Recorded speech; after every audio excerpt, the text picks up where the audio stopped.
Hi everyone, welcome back to another video on curriculum mapping with G Suite.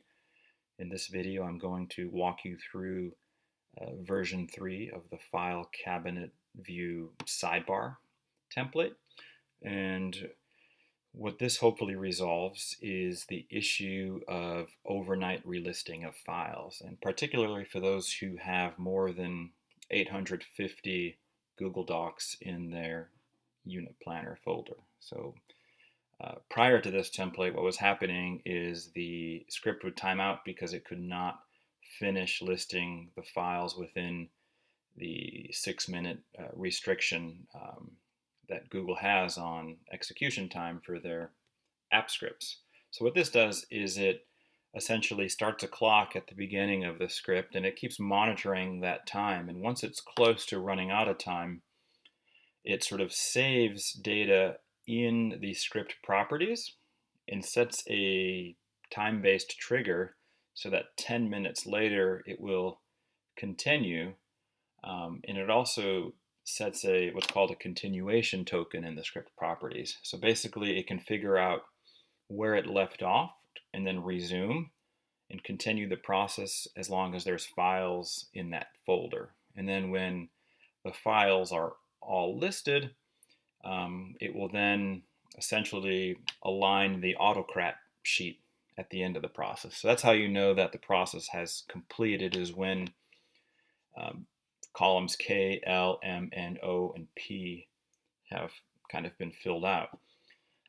Now, column P is kind of a special case. This is derived from the Autocrat sheet. And this doesn't come automatically with Autocrat. There's a separate piece of code that's linked to my Autocrat sheet that essentially creates a URL to go back and edit the original template request form. So that's incredibly helpful if you need to go back and change dates and other data on the original form.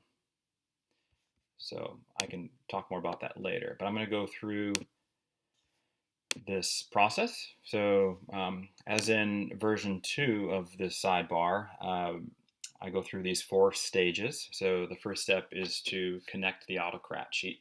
And all we're doing is establishing a trusted relationship between the Autocrat sheet and the file cabinet sidebar sheet. So I'm going to go ahead and click that.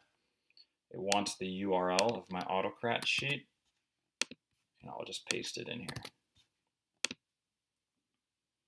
Now, if you're running this for the first time, you won't see any data populated in here, but in A1, there'll be a button to sort of say you need to allow access. So go ahead and allow access, and once you've done that, as the sheet name says delete me, you can actually delete me.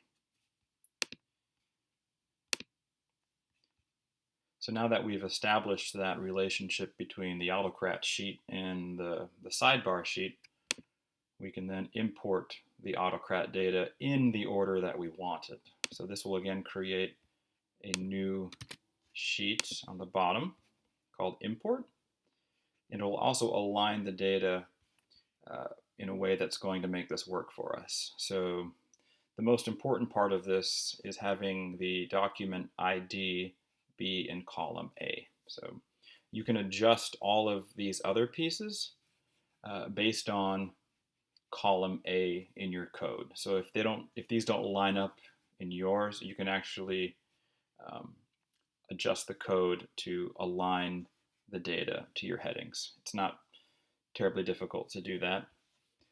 All right, so now we've finished steps 1 and 2, and now we're going to go ahead and just trigger a manual listing of all the unit planners. Now this is a very small sample, but you'll get a sense of what happens when I do that. So this is going to launch a sidebar, and nothing actually starts until I hit the start button. So, and again, I'll know that it has completed when items such as subject area, grade level.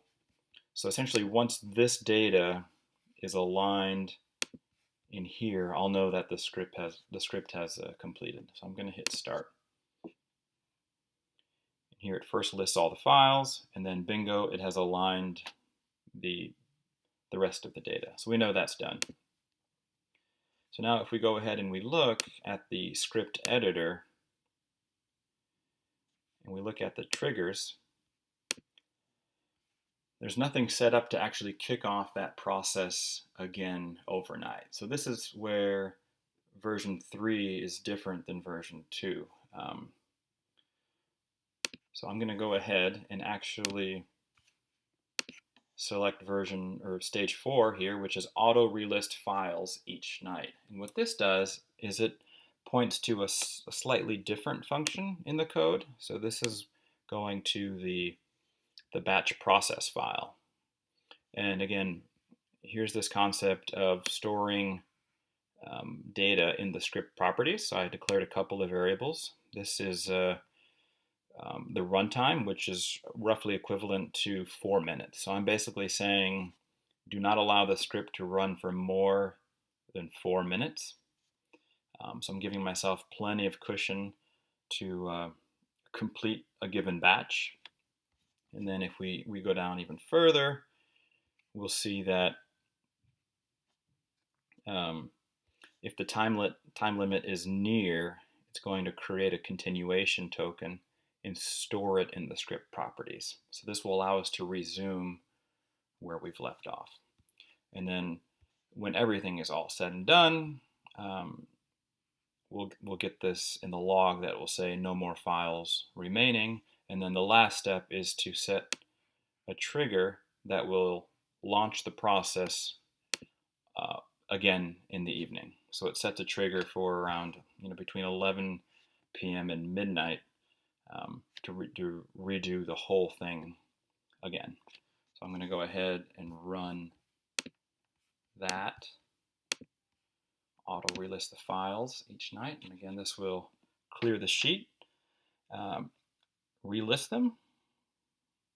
Okay, it said it's finished. So now if we come back and we go to edit and we see the current project's triggers, notice how we have a time-driven trigger from 11 p.m. to midnight. So this process sort of just happens again and again each night. So that's where I have it. Now I'm curious to see if I've had 2 successful listings in my own unit planner folder that has about 855 files in it. So I'm curious to see if others get similar results to me using this approach, but please feel free to share your feedback in the community. Thanks for watching. Bye.